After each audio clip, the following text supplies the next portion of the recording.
Hi, everybody. This is Blaine DeSantis, and I welcome you to another edition of Books and Looks. Yes, it's my weekly look and our voyage of discovery into the world of books. Books that I've been reading and authors I've been interviewing. And today we are very, very happy to have with us the author K.D. Alden and her newest book, Lady Codebreaker. This is what I call a biographical fiction book about America's first female cryptologist. Yeah, we find out a lot of stuff about, we follow woman Grace Smith and we follow her career from the time she's early on, going to college, then gets basically taken, not kidnapped, but taken to a place called Riverbank Laboratories, which is in Chicago, outside of Chicago, and where she begins working on a theory for the owner of this place that Shakespeare was written by Francis Bacon. It all has to do with a cipher and a code. What that didn't work out because it didn't happen that way.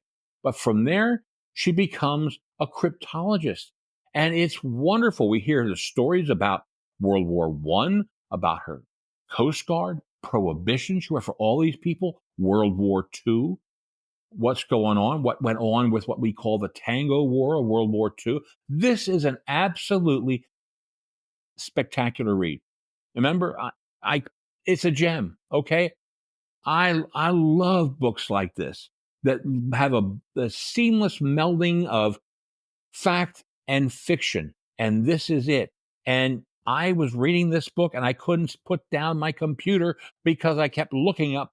What's this? Is this true? What's going on? And God's the research and the history was spot on, friends, was spot on. This is a great book.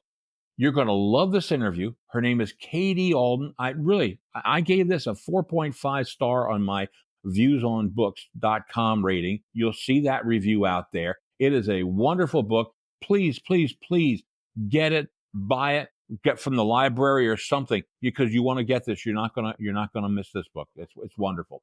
So let's go right to that interview with K.D. Alden. Welcome to Books and Looks. Thank you. Thank you, Blaine, so much for having me. You are a lovely woman, a lovely author. I'm telling you what, just great book. Her book, as I said in the introduction, The Lady Codebreaker. Lady Codebreaker. And this is really a fascinating story. And before we get into the book, Katie, let's ask the question a little bit about yourself. Where did you go up? Did you go to school? Did you take creative writing classes? What got you interested in the whole thing? I grew up in Austin, Texas, and my mom was a professor of comparative literature, and she was a literary critic. So I think I was, encouraged, to read from an early age. Um, but with a mom with a background like that, I was afraid to write. At least when I, got past the age of 5. I had my first publications were on the refrigerator door. And they were, little staple books, and I think she was pretty proud of those. But it can be intimidating to be the daughter of a literary critic, and so I really never even thought about writing seriously until, unfortunately, she had passed on. But we had always planned to write a book together one day, and it was just going to be a fun, fiction um, genre. Either like a thriller or maybe a Regency romance, or something that didn't involve Dante or Boccaccio or these luminaries of the literary world. And so I did read a lot as a kid, and I loved to write, but I didn't have a lot of confidence in myself. And when she passed at age 56, which is the exact same age I am now. And it just really brought home that I might not have as much time, to live my dream. as I thought. And these are sort of those life lessons that hit you at odd times. And so I started writing my first really terrible, terrible book. Um, but I did finish it. And then I wrote a second one, which was probably even worse. And then I wrote a third, and a publisher kept that for about a year before turning it down. And then I sold my fourth accidentally, and it was a romantic comedy. So I'm actually um, Katie Alden is yet another pen name for me. I've written a lot of different material for different publishers, and um, Lady Codebreaker is actually number 29. So I've been doing this for a while, but it wasn't until 2019, 2020 that I stumbled across an idea for the book that became A Mother's Promise. And A Mother's Promise was based on a 1927 Supreme Court case called Buck versus Bell, which essentially allowed the government to sterilize um, people they didn't want reproducing. Um, and um, it was a well intentioned policy, but it had absolutely heartbreaking, devastating um, effects on some of the women and men that it was practiced upon. So it was kind of grand theory with disastrous results. Back then, they thought that traits like poverty or criminality could be passed on, via parents. So I I came across the idea, and it made me so mad that I decided to write the book. I'd never written a historical novel in my life, um, and it was, I think, just one of those serendipitous things that said, "Hey, you're ready to, or you're motivated to write something very real, um, and bring Carrie Buck, who was the character was based on Carrie Buck, um, to life again on the page." And I wanted to write it from her perspective, not from the perspective of the people, who had these grand theories. And so that was my first historical, and Lady Codebreaker is my second. And I stumbled across the idea for that when I watched a PBS special called The Codebreaker. And it's, I believe, based on the Jason Fagoni book, The Woman Who Smashed Codes.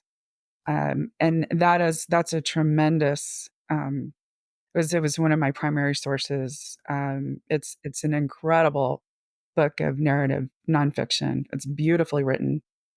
And anyway, I thought I've got to write about this woman. She was invisible behind the scenes, and never really got credit for what she did. Not that she cared. It was just, it was war, and she wanted to help her country, and she did.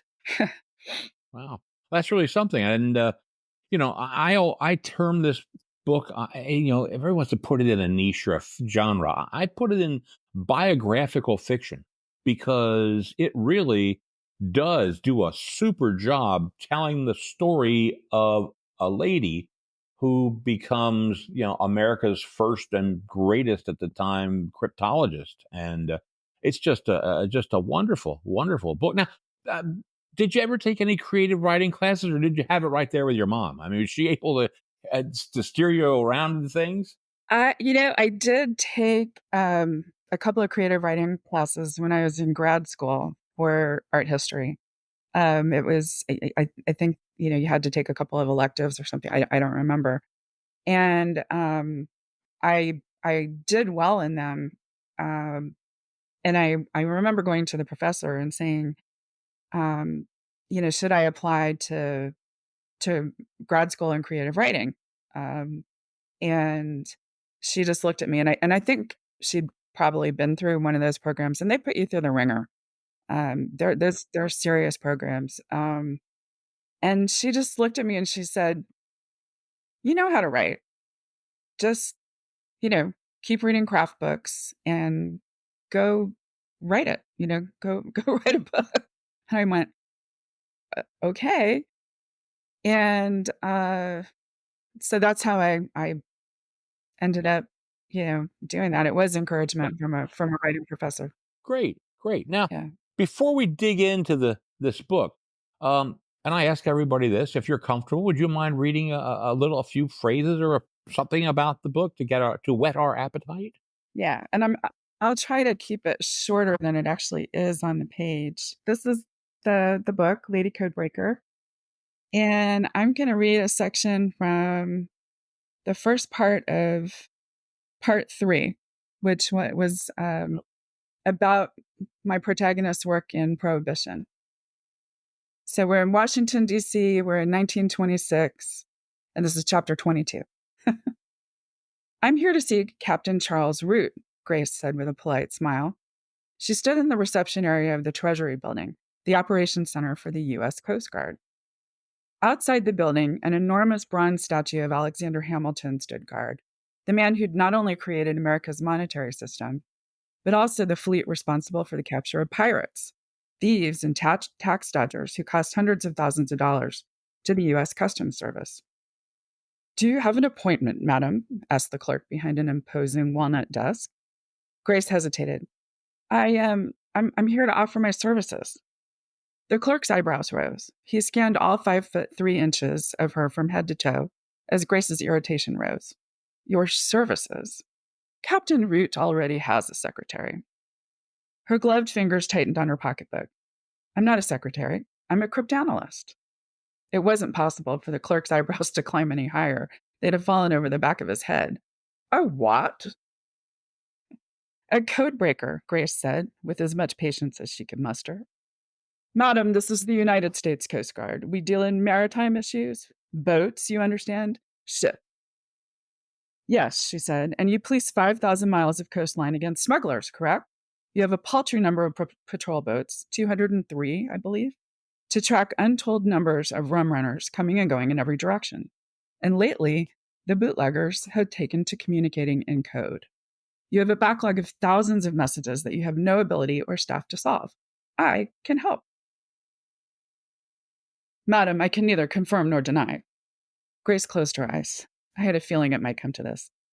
"Will you please inform Captain Root that my husband, Colonel Robert Feldman, sent me?" The clerk's eyes rounded and he jumped to his feet. "Oh, Colonel Feldman? Well, of course, ma'am. Why didn't you say so?" "Because perhaps I'd rather get the job on my own merits," Grace thought. The man discovered a sudden solicitude. "Care to have a seat?" "Yes, thank you." Grace sat on her resentment and pride that Robert's reputation opened doors that would otherwise be slammed in her face. She waited less than 2 minutes before Captain Root himself emerged from an office and greeted her warmly. "Mrs. Feldman, how kind of you to offer your aid." He had ginger hair, boyish good looks, and oversized ears that somehow added to his appeal. She smiled. "I'd like to apply for a job, Captain. My husband thought perhaps you may be the answer to our prayers. How much has Bobby taught you about code breaking?" "His Riverbank publications on code breaking are the new standard." "Actually," Grace hesitated, "Robert and I co-wrote most of those Riverbank booklets on cryptanalysis. We worked out those concepts together." "Did you?" Root leaned back in his chair, evaluating her for what? Deception? Egomania? Grace folded her hands over her pocketbook and let him make up his mind. "Pretty as a picture, and smart, too." "So what kind of codes can you decrypt?" Root asked. "Anything Robert can." "Really?" Captain Root leaned forward, clasping his hands on his desk. "Really?" Grace smiled at him, radiating competence from every pore. I love it. That's great. That in that time with the Coast Guard, I got a big kick out of that section of the book. I got to be honest with you. It's actually the section I think I wrote first. 'Cause Okay. I had run into this book by Harold Waters, who actually served in the Coast Guard during Prohibition, and the stories were so funny. You know, the Potato War and Yeah, all that. that Yeah. that's a hoot. We won't break into that now. We won't tell people about that. Now Okay. we're following here the life of one Grace Smith. That's her name in the book, but she's based on a historical figure. Who is that? So Grace is based on Elizabeth Smith Friedman, who was a girl off a farm in Indiana, um, who didn't want to stay on the farm. She wanted something more more interesting to do, and she didn't really want to get married. She didn't want a traditional life. She wanted a life that was different, and boy, did she get one. Absolutely, absolutely. Okay, and now this is the story, basically the story of her career, if I'm not mistaken. Yeah, more or less. I decided, as others before me who've written nonfiction about Elizabeth, I decided I could not write her story without also writing about her husband, who was William F. Friedman. And together, they were really the mom and pop of the modern National Security Agency. They worked in tandem a lot until their jobs sort of took them away from each other, and they were sort of in their own silos. But it was really a love story that began out of friendship, and he was her protector initially, and I think she sort of becomes his protector towards the end of the book. Very good. Now your Grace and her husband, well, will be soon to be husband as we start the book. They meet at a place called the Riverbanks Laboratories, I think, or Institute. Uh, Tell us a bit. Where is that? What is that all about? And what were they doing? Yeah, so Riverbank was a real place. It was the estate of sort of a man with a lot of money and sort of a manic personality, who was interested in so many different things. And he collected people and he brought them there to do research. And William Friedman, he actually brought there to work as a geneticist, which was his training. Um, and Elizabeth, he sort of kidnapped out of the Newberry Library in Chicago. And that's a true story. He did not actually pick her up by the armpits, as I have her I have him do in the book. But he really did basically kidnap her out of the library because the librarian called and said, "I have this young lady here who really wants to spend her life studying Shakespeare. She's very interested in Shakespeare." And George Fabian, who was kind of the mad mercurial owner of Riverbank, had this theory that all of William Shakespeare's work was really written by Francis Bacon, and that there was this bilateral code left in one of the folios um, that proved that there were hidden messages from Francis Bacon um, that were hidden in this text. And so Elizabeth was brought there to work with Elizabeth Wells Gallup on continuing to prove that, continuing to find those messages and break down that so-called cipher, which Elizabeth came to not believe in. Right. And that's where we see Grace. And now we're switching to Grace, who's our character in the book. Grace eventually, this lady Gallup tries to fire her, but that doesn't happen, does it? What happens to Grace? So that is one of the parts that I did fictionalize. She was not Elizabeth Wells Gallup didn't actually want to fire her. Fabian took her off of that project because it was pretty clear that the U.S. was going to enter World War I, and the U.S. government literally had no code breakers at the time. We were because of sort of all the efforts went into what is it called, restoration after the Civil War. We were still working with Civil War era codes, and that was not going to work, in this new modern age, this new century. And Fabian decided that he was going to serve the US government and create a team of code breakers. And that is exactly what he did. Um, Elizabeth had no preparation for this. Neither did William. And all of a sudden, and his name is Robert in the book. I did rename them. Um, and they had no preparation. They were sort of told, read this manual by Colonel Parker Hitt called The Manual for Solution of Military Ciphers. And that was pretty much the only um,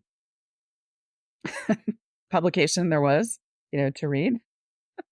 And so they dove in and they studied the history of cryptanalysis, and they worked a little bit with Parker Hitt. Actually, yeah, I do think he came to Riverbank to to train them. There were a lot of really interesting people who came to Riverbank. There are. It's a fascinating, assemblage of people he quote collected and brought to his estate. And you know, one of the stories that we have, and you tell us a bit about it, and is something called, I want to make sure I had this right, the Beale cipher. The Beale. Now, folks, let me tell you what. Folks. Before we get, before I answer this, I read this book and I kept doing Bing searches. I'm searching all the time. Oh my God, I didn't know this. Oh my God, I didn't know that. It's all there. It's all there. Just read the book. I'm searching. So tell us a little bit about the Beale cipher, if you don't mind. So I was like you. I couldn't stop researching. I researched my husband, kidded around. He was going to, if my research books in a tower fell on him, that they were going to kill him.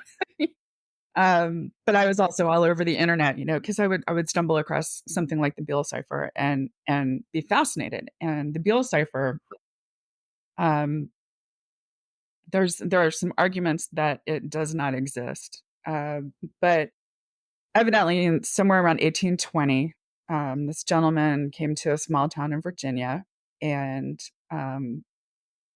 left some coded instructions with the honest innkeeper. And it was said that in today's money, he had buried $43 million worth of, gold bullion and jewels, and, that was buried somewhere out, close by to that town. And the honest innkeeper, after 20 years of this man never showing up again, started trying to translate those coded letters. And he was successful with, I think, the second one, because it was based on, I think, the Declaration of Independence was the key. But the first and the third ones have to this day never been solved. And a lot of people have gone almost crazy trying to find this treasure. But I thought that it was just one of those stories that I wanted to include. And, Parker Hitt says to them, don't even try. Nobody's solved this, and Don't go probably down the nobody rabbit ever hole. will. But yeah, plenty of people have gone crazy trying to do it, and spent their life savings trying to do it. Okay. Well, now So, you bring in another person. I think this person's a historical figure. His name was Joseph Mawborn. Am I pronouncing that correctly? Mauborgne. I don't know if it's Mowbourne or Malborn, but he ended up being a major general. Oh, At a the real time, figure. he was, Okay. yeah, a real figure.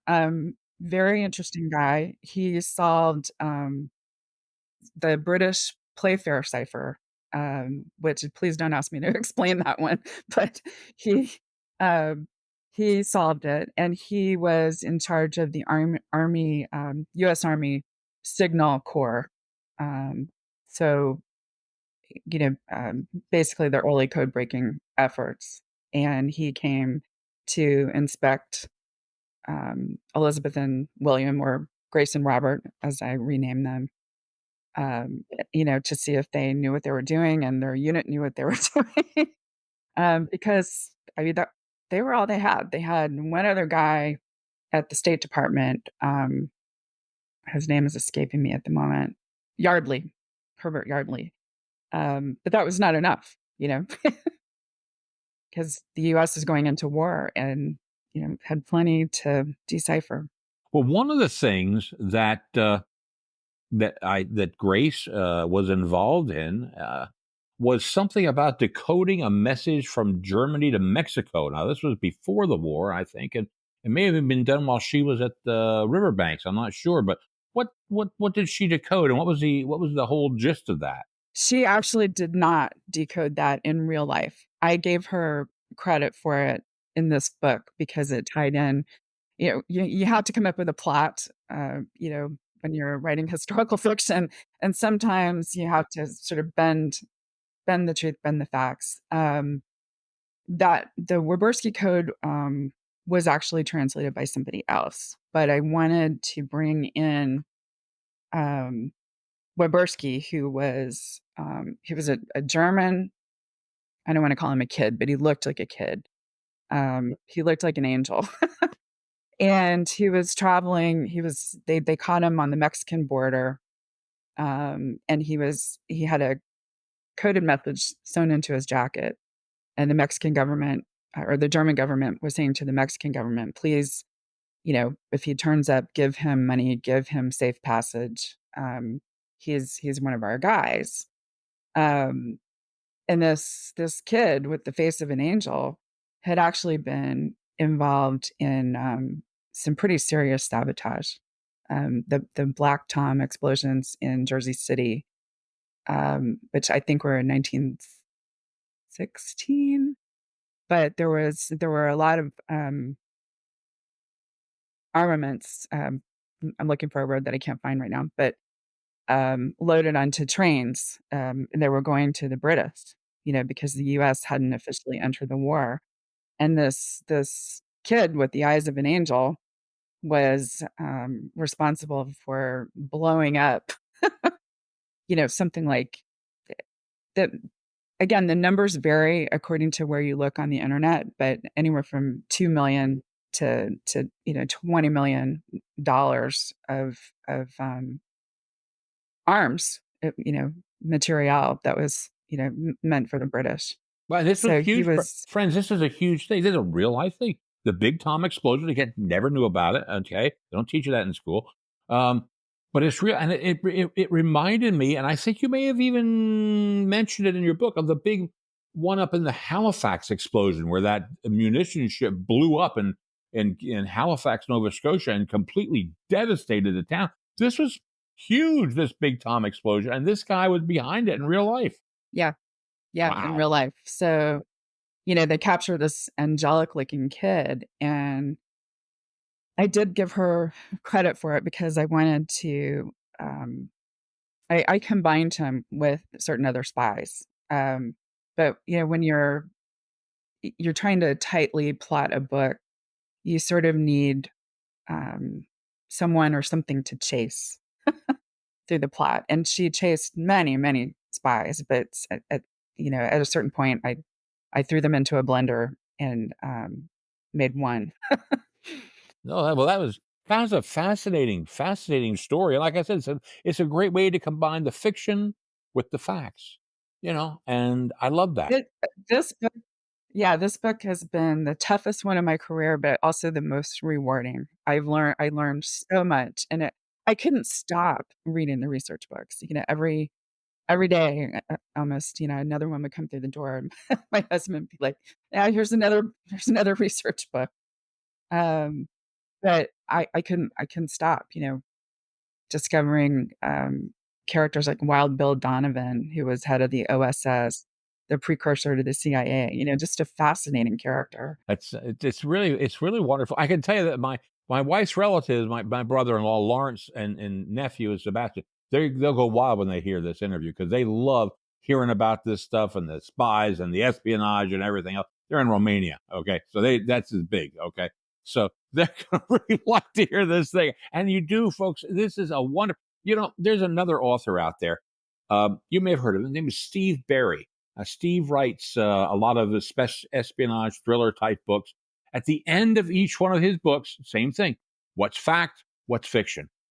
And the blending of it, Katie, is beautiful, just as yours. I couldn't figure out who was who and what was what. It was wonderful. Just you wrote a beautiful book. And, one of the things that I found fascinating is that you brought out that there, beginning in Riverbanks, there were a lot of women in the cryptology units. There were a lot, and they followed them to Washington. I never realized the status and the amount of women. Was that a surprise to you? There were a number of women, and honestly, they were employed because most of the men were going off to war, to fight. But there really were a number of brilliant, women. They had to be really careful, because there was this idea, of course, back, in the 19 teens, the 1920s, that, women belonged at home, raising children and keeping house. And so there was a lot of sort of, what is this doll doing here, type of stuff. And Elizabeth, aka Grace, found herself in these situations where her husband was, very, very well known and respected, and but they would, if they couldn't get William, if they couldn't get Robert, they would ask for Grace, and they, the people she worked with, I think, eventually came to respect her just as much, but it was awkward for women to come into that workforce, to come into some of the military hierarchy, and they really had to kind of keep their heads down. No doubt. Now, one of the things I noticed throughout the book, Grace didn't really want to get married. She liked her independence. And throughout the book, we see this streak of early feminism, would you call it that? That every time there's a man, she's upset. To the point where she's flying on a plane to California, is upset the number of men who are flying to California. Did you come up with that, or was that something in real life that you had learned about the character? That's actually that's from real life. She took a plane. Her husband was not very happy about it, and in real life, I didn't go into this because there was so much. I had to pick and choose what I was going to use, and emphasize in the book. I couldn't possibly use every fact about her life, but there was one flight that she was supposed to be on and changed at the last moment, and that plane crashed. And it really shook her up. It really shook her up a lot. So it took a lot of courage, to get on this sort of tin can with wings. And no, there weren't women on it. There were businessmen, and they were sort of like, what's this little lady doing on this flight? So yeah, I didn't mean to. There are some a lot of thoughts, where I have her thinking in italics, things that she does not say aloud. But it was just, and I didn't mean that to be hostile towards men. It was difficult. It was difficult. They're like, what, why is this little lady out of her kitchen? Where are her children? Well, I'm glad you brought up the word kitchen. I'm glad you brought that up. That's not her forte, apparently. During Prohibition, they moved to these locations, and she tried to cook. That didn't go too well. How did she feed her family during that time period? So here's where I fictionalized a lot too. Um, Elizabeth Smith Friedman was actually not in reality a bad cook. Um, I was just looking for something to sort of emphasize that she belonged in the outside world more than she belonged, in this, realm of domesticity. And I have a couple of funny stories from my own marriage. Um, my mother-in-law gave me a recipe to make my husband's favorite blueberry pie. Um, and she swears that it was not intentional. She swears, or she did swear that it was not intentional, but somehow she left out that I should have put 3 tablespoons of cornstarch. So every time I made this pie, and I must have made it 10 or 12 times because 'cause I'm stubborn, it would turn out to be this just awful soupy mess. And my husband would just look at me, you know, and, "You're upset, you're trying to do something nice for your husband and follow this family recipe." And I finally sat down with my mother-in-law and I said, what's going on here?" And she started to laugh and she said, "Yeah, I kinda left out the cornstarch." So I used that, but of course I had, Robert's mother do it deliberately, because she was not happy about his marriage, um, and that's kind of where that came from. And yes, I have made some when I was learning to cook, I've made some really ridiculous mistakes, like trying to stuff the wrong end of the turkey. So I just kinda drew upon that for my own life. Well, thank goodness where they lived, there were a lot of other women who were able to fill the void and cook meals for this family.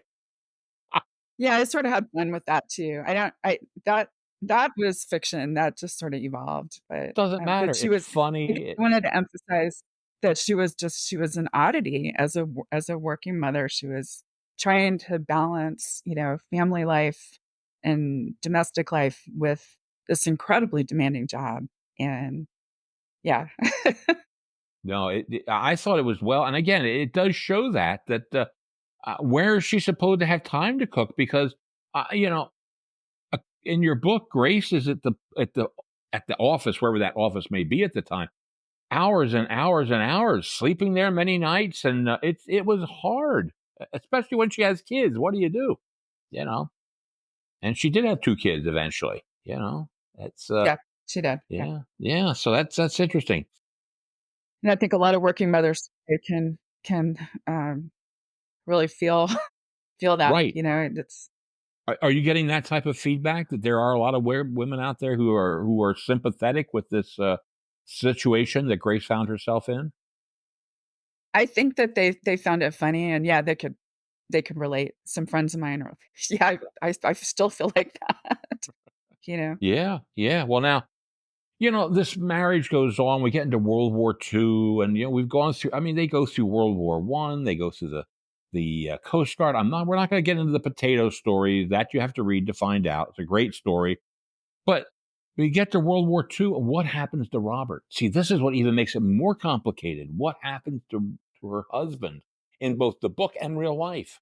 Robert, um, AKA, William Friedman, was, working so hard. There was so much stress on these code breakers because depending on whether they were able to break, um, a particular code or, um, more importantly, break the Enigma machine, which was the Germans', supersonic coding apparatus. Thousands of deaths could be on their hands if they were not successful. And there were so many instances of this. I mean, it happened over and over and over again that it just the stress was unbelievable. And anyone working under that kind of stress on a daily basis, a weekly basis, monthly, it adds up. There's no break. There's no vacation from this because the country was at war. And the stress got so bad for him that it started affecting him physically, emotionally, mentally. And in real life, he he did break the Japanese, what they called the Purple Code. It was kind of the equivalent of the German Enigma code, and he broke it before Pearl Harbor happened. Um, but I think there was, I think maybe the relief was so great. He thought, I've finally done this, that he had a breakdown, and he checked himself into Walter Reed Medical Center, which, it's one of the best hospitals in the world. And I don't mean to denigrate Walter Reed in the book, but at the time, the psychiatric facilities were not, they didn't specialize in that, and hardly anybody did. Somebody went, you know, bonkers, quote unquote, and they stuck him in a sanitarium back then.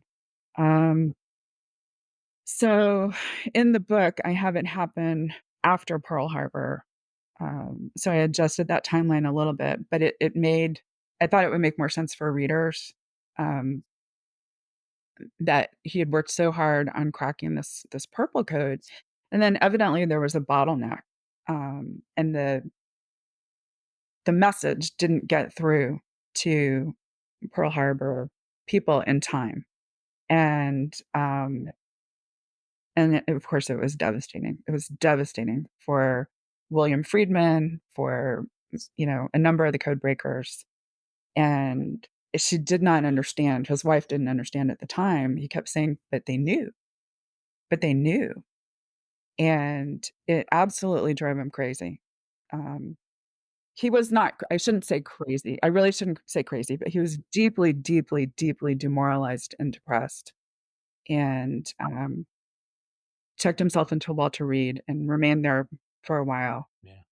And so Yeah. she's dealing with this, with kids, with a mother-in-law, with her job, and it's an amazing story and all the pressure that she has on her. And she's got to hide it. She's got to hide it. That's It right. was such a, today, even we're still fighting to remove the stigma from, mental health issues and depression. And back then, it was just something, it was not acceptable. It meant you were damaged goods. She had to hide it.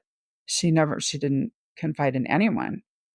Um, so that was even more stress and secrecy on top of her Right. job, his job, Yeah. Yeah. you Now, know. one of the things we get to near closer to moving down the timeline, and I was so happy that you included this, was the situation in South America. Most people don't realize the situation in South America. It was called either the Invisible War or the Tango War. Tell us a bit about what was going on in South America in the beginning of World War II. This is something that my character Grace, aka Elizabeth Friedman, worked on extensively during World War II. Um, there was a plot afoot, stemming from Germany, um, to turn all of South America fascist. There were a lot of German settlers down there, and in like Argentina, Chile, Brazil, and so that the Abwehr, German war apparatus, sent spies down there, and we're trying to work out deals with the governments of these countries, to you know turn them into Nazi supporting states. And the idea was to invade the United States via South America. And it was a very real danger, a very real plot. And this is where I have, I have my character in the book tangle with J. Edgar Hoover because of the war, the FBI's powers were expanded, and they were allowed to work internationally. And he essentially took credit um, for some of her work. And again, when I read that, it made me mad, and I thought, well, I'm gonna fix this in the book, you know. Um, it never was fixed during Elizabeth or Grace's lifetime, um, but in my novel, I do address it. She has some run-ins with J. Edgar Hoover, because he essentially tried to round up the spy network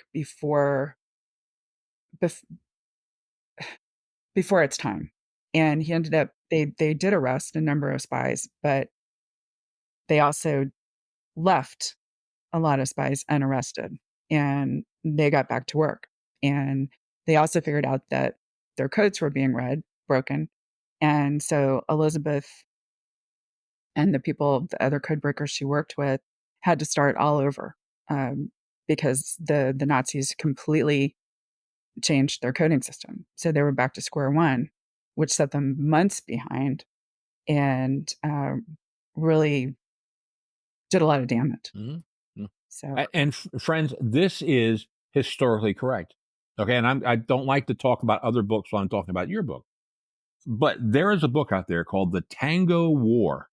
Okay, and it's written by a lady by the name of Mary Jo McConaughey. I don't know if you ever got to read that, but it I'm is gonna write that down too. the Tango War. It is a fascinating look at what went on in South America, because if we remember, after World War I and the Versailles, they had to get rid of their air force over there. Sure, but they didn't have to do anything over in South America. So all their air force pilots, technicians, engineers were working in Argentina. Oh my God, right at our back door. Wonderful, wonder. I love that you put that in here. That made my entire, as much as I love the potato book part of the book, I did love this bit with the Tango War, because no one knows about this stuff. You did a wonderful job. Just simply I wonderful. didn't know about it until I I I was just reading on it. I was like, you're kidding me. You're kidding me." Yeah. But it makes total sense, and FDR was very aware of the fact that, you know, we could we could be we could be bombed, from that direction. Absolutely. What you have done just an absolute wonderful job telling us and you said you couldn't you had to shorten it because it is 432 pages. This could have been 800-900 pages easily, this book. Do you know we cut 80 pages Really? from this? Really? Oh my Yes. word. Oh I my. wrote 140,000 words, so it was probably over 500 pages, and It's a wonderful book, and you learned so much, and you have done a great service to everybody teaching us basically about this. Yeah, and what's nice is that some of these books we read, and I know those research books you get, Katie, they put us to sleep a little bit, okay? This book does not put us to sleep. You've been able to meld and blend fiction with fact into a very readable and accessible book. Oh, thank you so much. That's just a wonderful book. Wonderful. no, thank you so much for the kind words. That was one of my biggest fears was, how do I depict, these people code breaking, because it's not very interesting to watch. And, she really had to be behind the scenes, which, you novelist is taught to write action scenes, so it was challenging. No, no doubt. Well, now challenging. Here we go. What's next for Katie Alden? What's coming up on your horizon? Do you have a new book? What are you gonna do more in codes? What's happening? So I have a book in mind. It I don't wanna jinx it by talking about it too much, but, the bottom line is it is about an American spy, and some of her methods were, interesting. I don't wanna give too much away, but she really is one of the greatest unsung heroines, I should say, of, World War II, and she really helped turn the tide for the Allies. Oh, great. That's wonderful. So have you started to do your research on that, or just in I the have. idea you have? Okay, all right. Now, in your and I don't know how your reading process is, but from where you are now to where you think you will be when you finish the book, what are you looking at? Are you looking at a year to do that? 2 years? How much? What's your time frame for something like that? So I think what a lot of people don't realize, and it's sort of, it can be agony for an author, is you can produce a rough draft, more quickly. But that draft is going to have to um, be rewritten, and sometimes rewritten again, and have the plot points sharpened, and the book made tighter, which is why we cut 80 pages from Lady Codebreaker. Was it essentially, it just, it made it a tighter um, plot, and a just, yeah, there's a lot of rewriting that goes on. And I talked to, it's interesting, I talked to a more of a beginning author one time, and she said, "Gosh, you seem to go through a lot of drafts and a lot of rewriting." And she said, I don't want to do that." And I said, "Well, it's your choice, but I was, thinking inside, you're not going to get very far in the industry if you're not willing to rewrite, and sometimes toss out 80 pages, sometimes more than that, sometimes start over, because I've begun books and gotten to page 200 and realized I'm writing this the wrong way.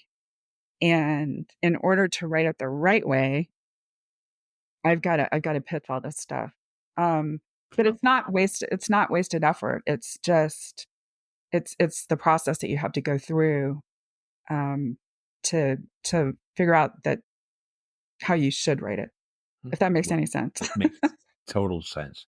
Total sense. All I know is, Katie, is when the next one comes out, you let me know, and I'll make sure I read it, and I'll make sure to have you back here because you're a fascinating individual who does wonderful work. Love it so much.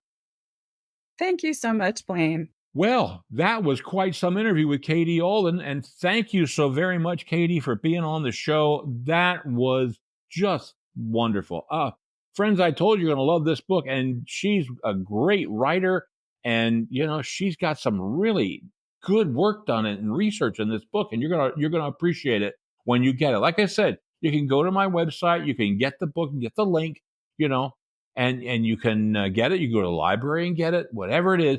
Please, please, please try to read this book because you're going to really appreciate the work of the female cryptologist. Now, what am I looking at? Okay.